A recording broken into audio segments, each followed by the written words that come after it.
with coverage you can count on. This is WNEMTV5 News. Good morning, good morning. Happy hump day. It is time to kick off the second half of the week. Thank you so much for inviting us in your home this morning. I'm Colette Stinger. I'm Blake Keller. Glad to be with you. We can finally quiet down outside after... Exhale. Exhale, right? Definitely. Meteorologist Chris Easlick is here. Chris, what should we expect heading to work or the bus stop this morning? A very smooth morning. It doesn't appear that we're in for any problems early today. A little patchy fog still in a few spots, but nowhere near the fog that we've seen the last couple of days. And temperatures taking a step back to the mid to upper 50s. A few low 60s still hanging on here and there. Places like Flint and Owasso at 61 and 62. Saginaw, you're at 60, but Carroll at 58, Bay City at 59, and Midland, excuse me, at 55. And our dew points have fallen back into the 50s as well, so things feeling a lot more pleasant today.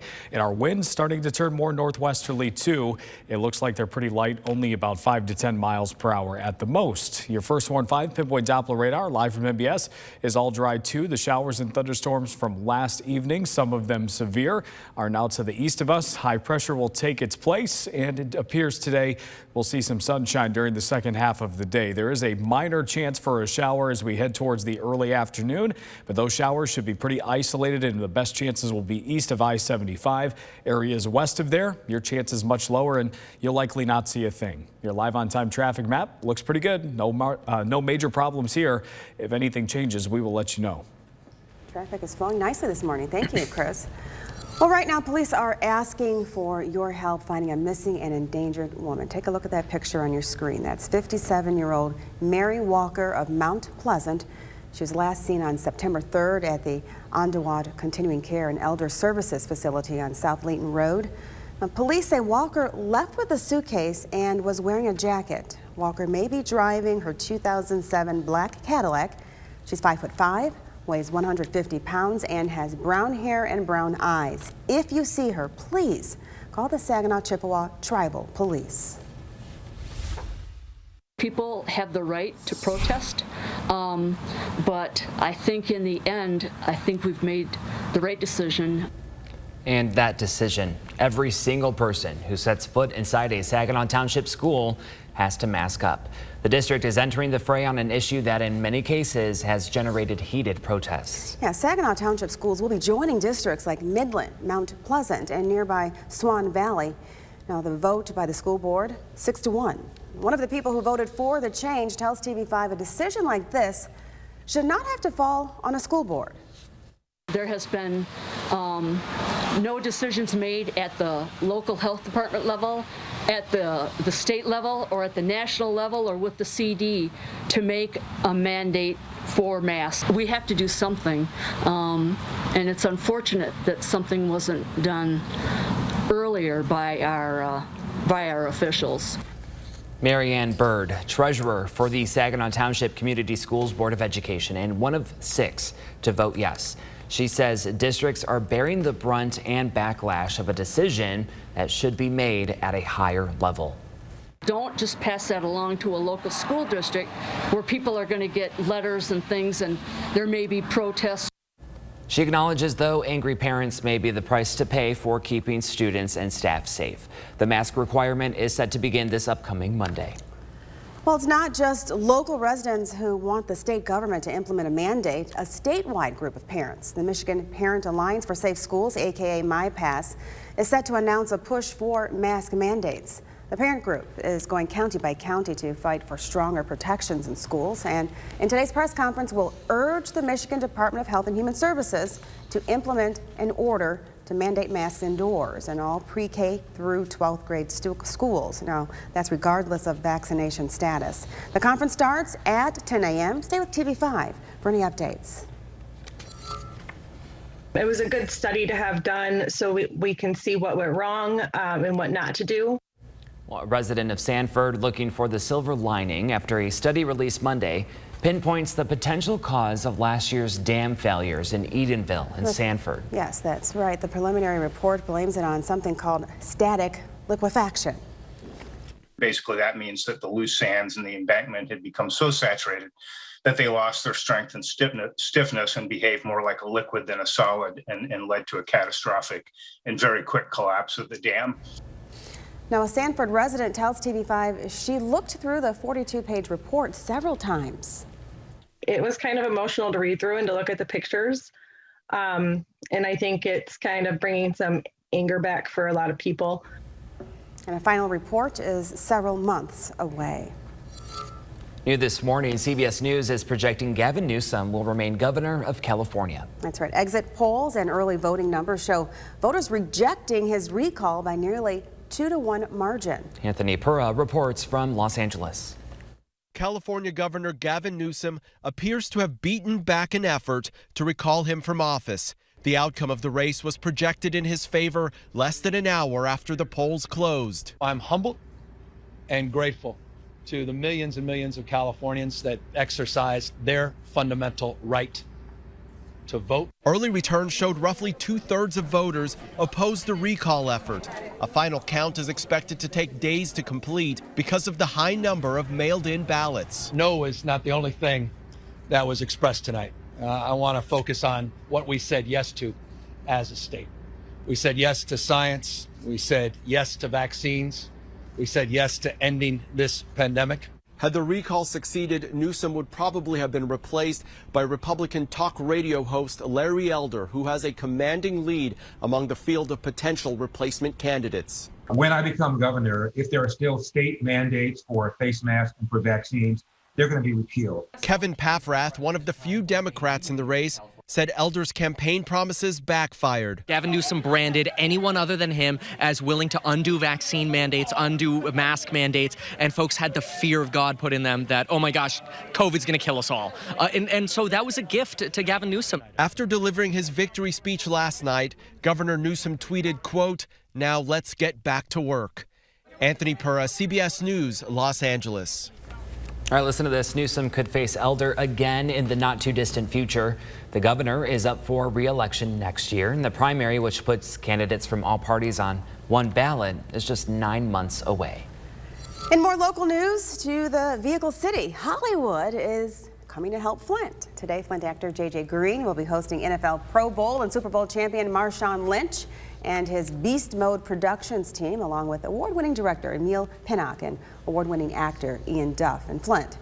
Green has written a new film, Flint 6, inspired by former Michigan Governor Rick Snyder's failure of the Flint community in the Flint water crisis. Now, during the visit, the celebs will be hosting a food and water drive at the Sylvester Broom Empowerment Village. That's at 4119 North Saginaw Street in Flint. The drive starts at 5 p.m. ServPro of Saginaw and Bay City hosting a hiring fair today. The restoration company has 10 to 15 full-time positions available. The hiring event will be at the ServPro office on Bridgeview South in Zilwaukee. It runs from 11 to 7. No need to dress up and no resume required. So good luck to all those who head out to any hiring fairs. There's so many lately. So many job openings, something for everyone out there. So that's great news for the community. All right, thanks for waking up with us. Right now, TV5 News time is 6:07. Well, shooting in Saginaw last night. What we know about that situation, that's in our next half hour. And first, new CDC data just released on the number of Americans fully vaccinated. We take a look at the numbers and what it means for the pandemic. Okay, let's check out this live look outside now at Birch Run. That's just what you like to see. Look at that if you're on the go. A little more traffic out there on the roads, but it's flowing nicely this morning. It's pretty good. It's dry, traffic's flowing, no issues reported. It's a perfect mix for an easy breezy morning commute. So how's the weather shaping up for your drive into work or school? Chris has that answer after the break.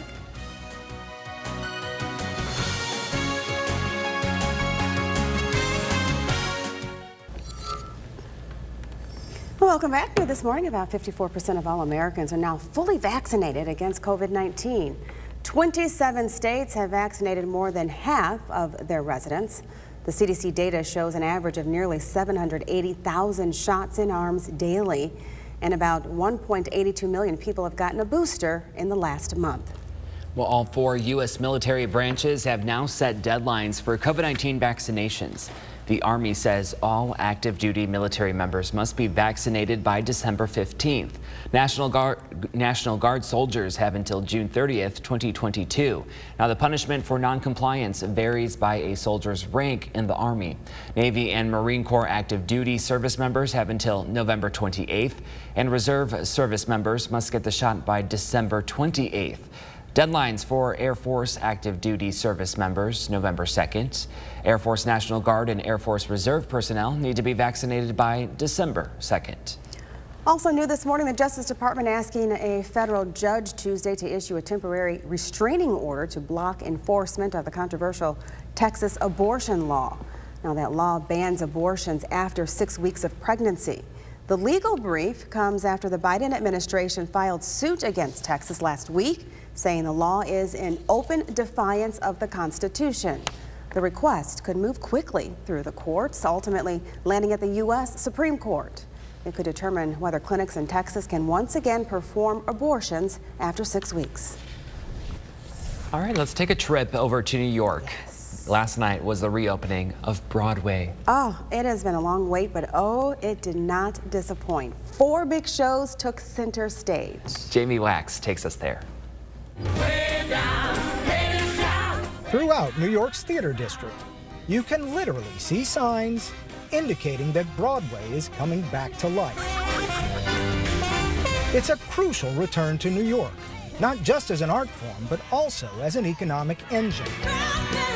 By some estimates, Broadway contributes $14.7 billion to New York City's economy, outside of ticket sales, and supports 96,900 local jobs. After a year and a half in the dark, not only have Broadway's lights, performers, and workers returned, but so have the audiences. This pair of friends came from Illinois and Colorado, respectively. What does it feel like to see Broadway theater again? You make me cry. The power of the moment isn't just being felt by audience members, but also by performers, like Thane Jasperson of Hamilton. It's not a normal night, is it? It is not normal. It's electric. It's something totally different. Like, it feels like we're on fire. A sentiment echoed by Erica and Aaron Williams, a military couple who left the kids with grandparents in Florida to experience Hamilton's reopening. So with Broadway opening back up and the city getting back to normal, that hope has been once again reestablished. And I believe if we continue to keep that hope, I think we'll be okay. Jamie Wax, CBS News, New York. It does give you that sense of hope, like she was talking about, that we're inching our way back to normal. And Broadway's back, and I can just feel the electricity in the performers. Yeah, in his soundbite there. That was just amazing. I'm sure they were just on fire. Oh, yeah. Last night. Sounded great. Yeah. I'm excited for them. I know, me too. And we're going to be on fire today. A little more sunshine, right, Chris? Yeah, it appears so. So you might wake up a little bit cloudy in spots this morning, but that should improve as the day goes along. And by this evening, skies will have cleared quite a bit, and into tomorrow, more sunshine expected then too. As for our temperatures for today, it'll be a little slow going at first before those clouds move out, but we'll eventually land in the low to mid 70s this afternoon. A wind coming out of the northwesterly direction should keep things just a little bit cooler today, but these temperatures right in the sweet spot. Very comfortable, very pleasant, and definitely expect those to last through the evening hours as well. There's the wind today coming out of that northwesterly direction, only about 5 to 10 miles per hour. So yesterday we saw some occasional gusts that were approaching 30 miles per hour. Today that doesn't appear to be the case, only about 5 to 10. So very little wind, if any at all, and winds out the door this morning are pretty light too. And not only does that northwesterly flow bring in cooler air, but also drier air, so humidity not a factor. It may go up a little bit on Friday and Saturday as we see a small chance for a few showers coming in, but it's right back down for the weekend, and thankfully so, because we take a look at the temperature trend the next 5 days. By the end of the weekend, your temperatures are surging back into the mid to potentially upper 80s, and if things come together just right, we may have a chance at 90 degrees this weekend. Not ready to go there just yet, but even if we fall short, we'll be pretty close to that mark. So prepare for a warm up the second half of the weekend, and also prepare for those above average temperatures to not go anywhere anytime soon. A pretty good chance for above average temperatures in the 8 to 14 day outlook. That puts us around September 22nd to September 28th. Now, it doesn't mean we'll see mid to upper 80s during that stretch, but our usual highs this time of year right around the low to mid 70s. So a better chance to be above at least that mark going into that stretch. So as we head through the second half of September here, it does look like it'll be a little bit warmer. warmer. Your first 4-5 pinpoint Doppler radar live from MBS. All dry this morning. Some cloud cover still remains over the area behind that cold front, but it is making progress and generally expect decreasing clouds today. May see a few fair weather clouds develop this afternoon. For the most part, though, those shouldn't produce any rainfall. There's a small chance for a few showers, especially east of I-75. You could see some of those popping up on the hour-by-hour forecast around lunchtime and shortly thereafter. But these not expected to be heavy today. They'll also be pretty spotty. So in between these showers, there will be plenty of dry space. And if you're along 127, I don't think you have too much to worry about for today. It's primarily those eastern areas, and then once we lose the heating of the day, those fizzle out. The rest of the night is relatively clear, and tomorrow looks like a really nice day. Your forecast today also pretty nice too. 74 degrees this afternoon, an isolated shower, but most areas don't see a thing. And northwesterly winds stay pretty light, about 5 to 10. Your forecast tonight, 53, mostly clear, patchy fog, and also a light and variable wind. And your 7-day forecast shows the warm up into the weekend. Not bad, though. I mean, mid to upper 80s. Yeah, it's hot, but there won't be too much humidity, so we can tolerate that a little bit better. And then slightly cooler by Tuesday, but even then, still in the 80s. Oh, we will take that 7-day forecast. Thank you so much, Chris. Thank you for waking up with us. I hope your morning is off to a fantastic start. TV5 News Time is about 6:21 this morning. A local restaurant feeling the heat after their AC was stolen. What the owner has to say about what he calls an uncertain future. But first, pregnancy can be stressful for so many women, and COVID-19 can make that anxiety even worse. We're going to break down the new research and how to get rid of that stress when you're pregnant. That's next. Let's take a live look outside the Bay City, looking quite peaceful at this hour. You see the water off in the distance, nice and calm. Not too many people out on the roads, but it is picking up as we get closer to school time and work. So it should be easy free out on the roads. Thanks for waking up with us. There's more TV5 Wake Up to come, so stick around.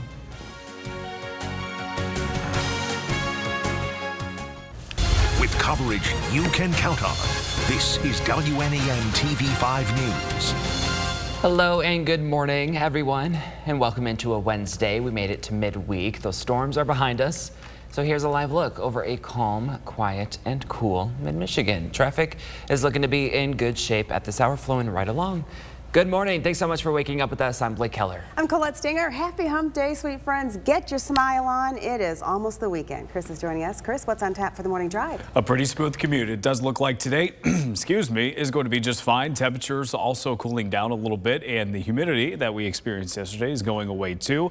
In the showers and thunderstorms that were around yesterday afternoon and evening, some of those being on the severe side are long gone too. We've got temperatures in the 50s and 60s this morning. 59 in Bay City, 60 Saginaw, 55 in Midland, and 62 in Flint. Oscoda, one of our cooler locations, at 53, and Houghton Lake at 57. Our dew points also taking a step back too, so not as much stickiness in the air mass this morning, and winds out of a west-northwesterly direction. That's a bit of a change early today, and that looks to stick around this afternoon. Your first 1-5 pinpoint Doppler radar live from MBS is all dry this morning. Just a little cloud cover left over from our system from yesterday, but that making its way out of here, and we'll have a chance for sunshine as the morning goes along. So if you wake up on the cloudy side, just know that things will get better gradually as we go through today, and will be in the low to mid 70s this afternoon. Only a minor chance for a shower in a few locations this afternoon. That is mainly east of I-75. Your live on-time traffic map looks pretty good this morning. No major slowdowns or accidents to report at this time. Just remember that construction north of Mount Pleasant on US 127. Single lane closures, but still open.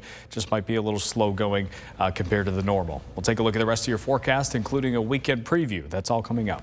All right, Chris, thank you for the updates. Take it easy out there, everybody. Still unfolding this morning, we're working to learn more about a shooting in Saginaw. Now, we first told you about it last night on TV5 News at 11. Police are investigating the shooting on the city's southwest side. It happened at Woodbridge and Stevens, about a block from Broadway. For now, state police investigators are only confirming that a shooting occurred. We will update you when we learn more.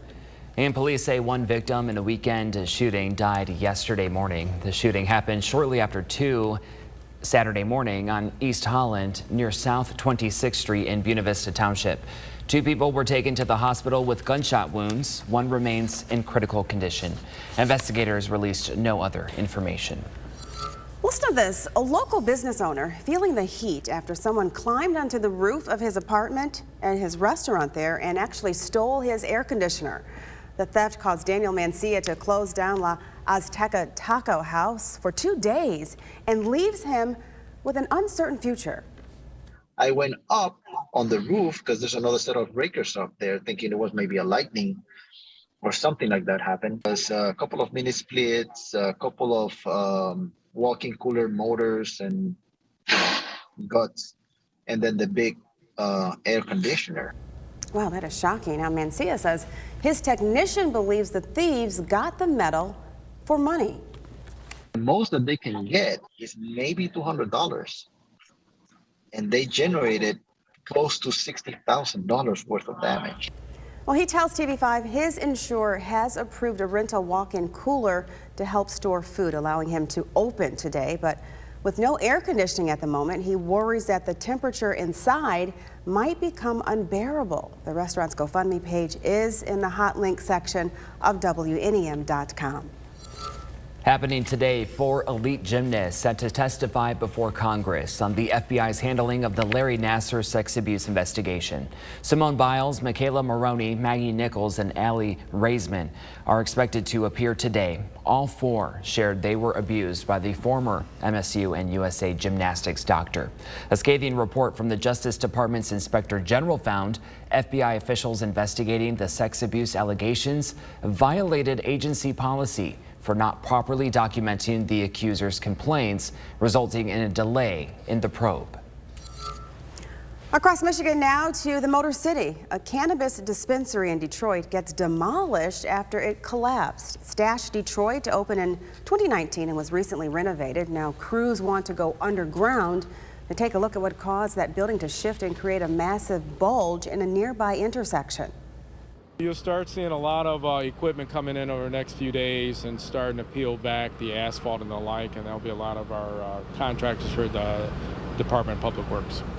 The city's chief operating officer, Hakim Berry, says that this was some kind of gradual earth shift, but experts don't know if it was global warming, a gas issue, or a water problem.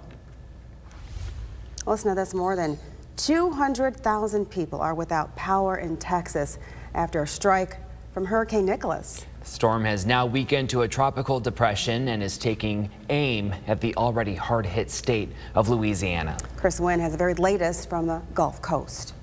Streets turned to rivers, homes submerged by rising floodwaters, and uprooted trees taking out homes. Nicholas unleashing its watery wrath on Texas and is aiming straight for an already devastated Louisiana. The bottom line is much of Louisiana, central and south Louisiana, is projected to receive a lot of rain.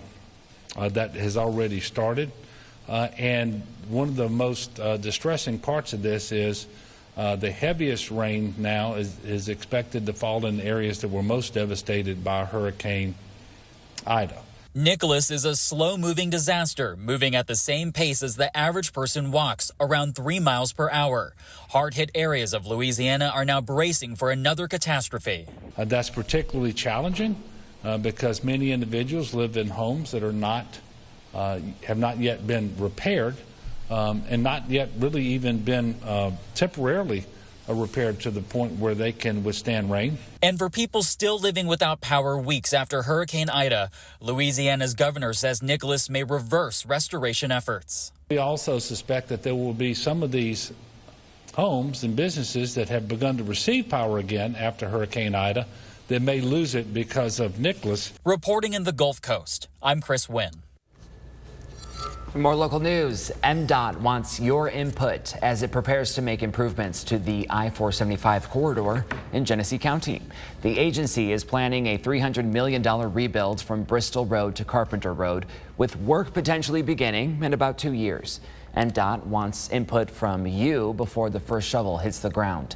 It's hosting a public meeting tonight at the Flint Farmers Market, with presentations scheduled at 5 and 6. And if you're in need of food, there is another food giveaway in Saginaw this morning. First Presbyterian Church on South Harrison Avenue hosts its weekly drive-through food pantry. It starts at 9 and it is first come, first serve. They do it every week and it is just a blessing in the community. Wonderful. Yes, absolutely. And good morning to you. If you're just waking up with us, TV5 News time is reaching 6:37. Well, California's governor fends off challengers in a recall election. We'll have the results from out west. Stick with us. There's more TV5 Wake Up still ahead. Well, check it out. A live look now outside US 10. That is what you like to see if you are on the go this morning. Lights just moving and grooving. Traffic is flowing nicely and it's dry. It's a perfect mix for a smooth morning commute. So how's the weather shaping up for the drive into work or school? Well, Chris is tracking the forecast after the break.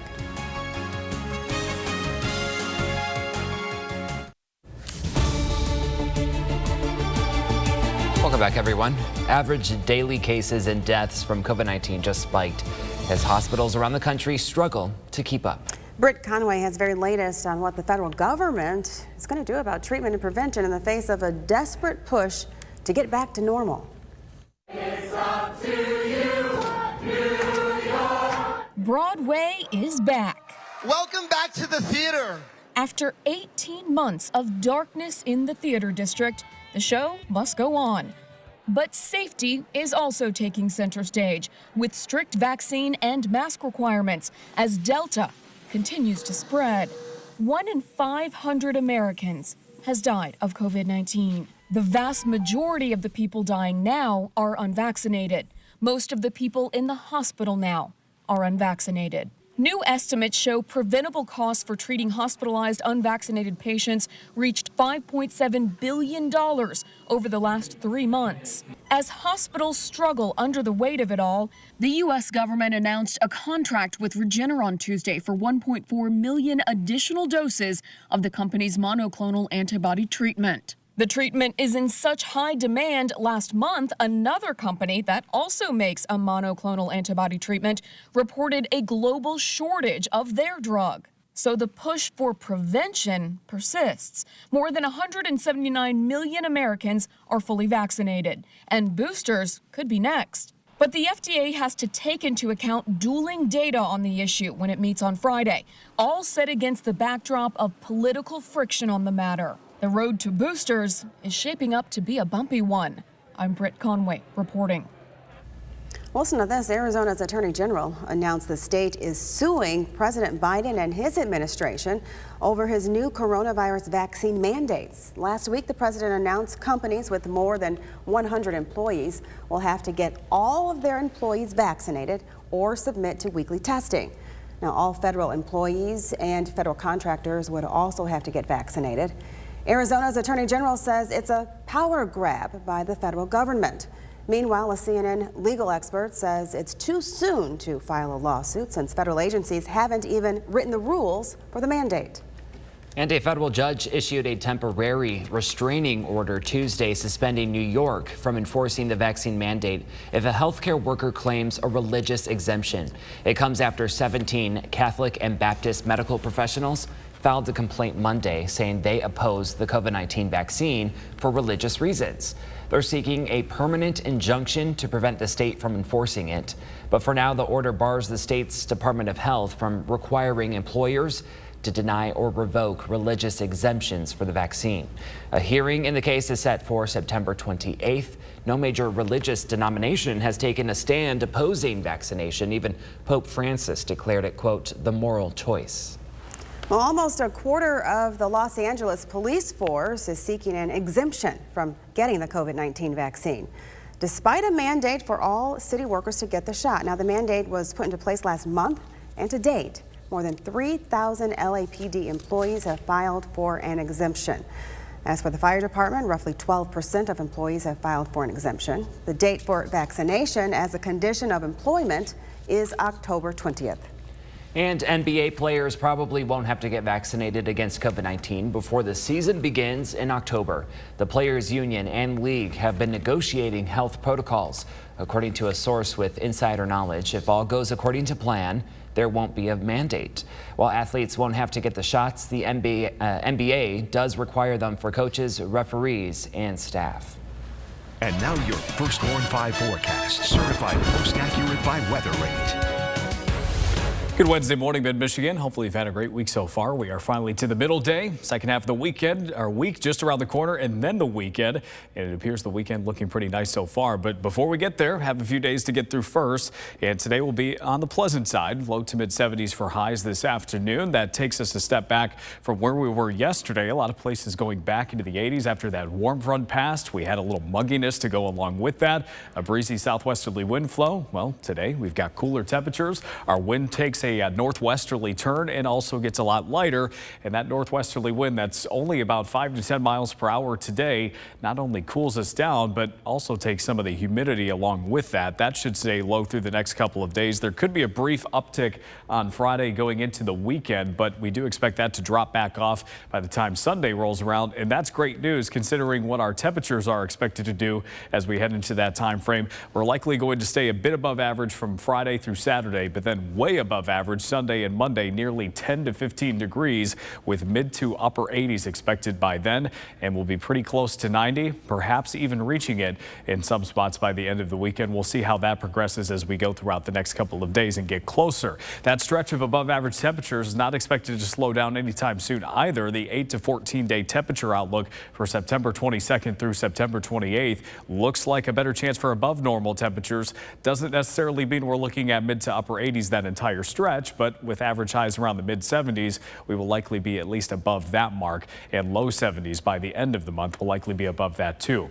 Your first 5 pinpoint Doppler radar live from MBS. All dry this morning. Wider view on your sky tracker shows just a few clouds passing on by. Cold front from yesterday that kicked up some severe storms once again. Now to the east of us, high pressure will take its place and keep things pretty calm the next couple of days. Now there is a slight chance for a few showers this afternoon around lunchtime and continuing into the later afternoon hours, but these showers should be pretty isolated. The best chance is going to be east of I-75 for today. The closer you are to 127, the less you have to worry about it. And I'll say even if you do see a shower, you shouldn't have much to worry about either in the thumb. We do expect those to stay pretty light. Iosco, Alcona, Aranac County, you're also included in that too. Once we lose the heating of the day, we lose these showers. Eventually our skies clear even more, and that sets us up for a beautiful day tomorrow, mostly sunny as we head into your Thursday. Let's put everything together. Your forecast today, 74 degrees, decreasing clouds, just a small chance for a shower. Winds pretty light out of the northwest, about 5 to 10.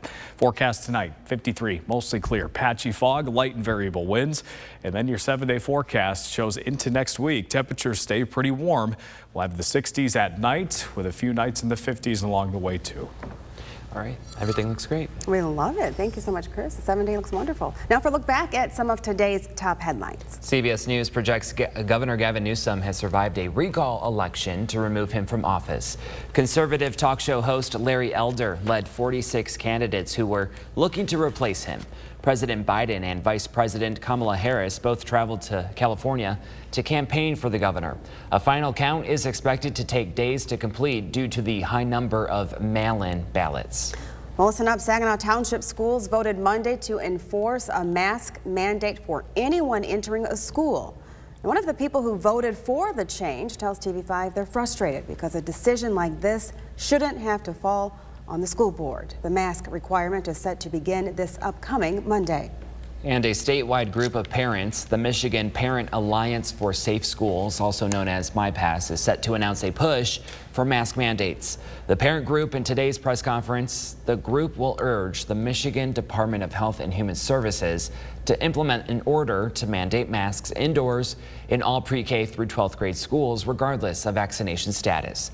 That conference starts at 10 a.m.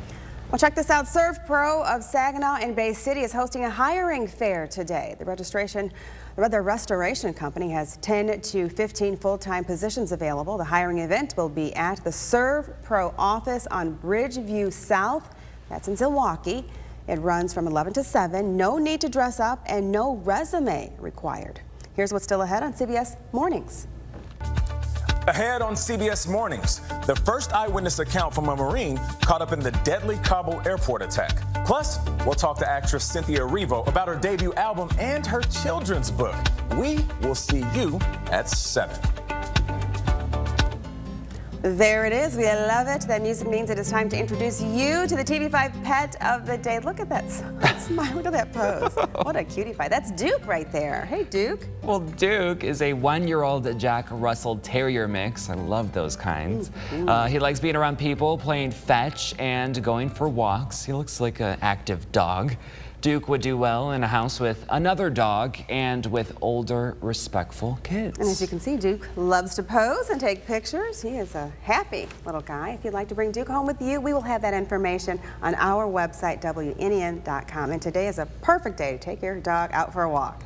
Yeah, absolutely. Yeah. And very comfortable, low humidity, lighter winds. Yesterday, a little breezy at times. Came home and one of my trash cans blew over. So hopefully that's not the case for you. Today, you shouldn't have to worry about it. Mid to low 70s today, mid to upper 70s tomorrow. Plenty of sun. A late night shower possible on Friday night. I would expect that to be primarily after Friday night football. A morning shower possible early Saturday. And then the rest of the weekend looks dry and also heating up quite a bit. Mid to upper 80s into next week. Chris, I know you're loving to just exhale today with this forecast, right? It seems like severe weather has not ended the last couple of weeks. Been a busy season, but we get to catch our breath today. Yay. And you know, exciting. I was going to say, when you brought up the dogs, and I was like, you know, it's been, as a dog owner myself, like having to wait for the rain. Like, I don't want to walk her out there, so. And the little guys are so sad. They want to get out there and enjoy. Well, some dogs love the rain. So. Right. Today, it's all sunshine and wonderfulness. Get ready for it. All right. Thank you all for watching TV5 Wake Up. Have a great morning. Of course, stay safe. Thank you so much for spending your morning with us. We'll see you back here at 9 a.m. Enjoy your hump day, everyone.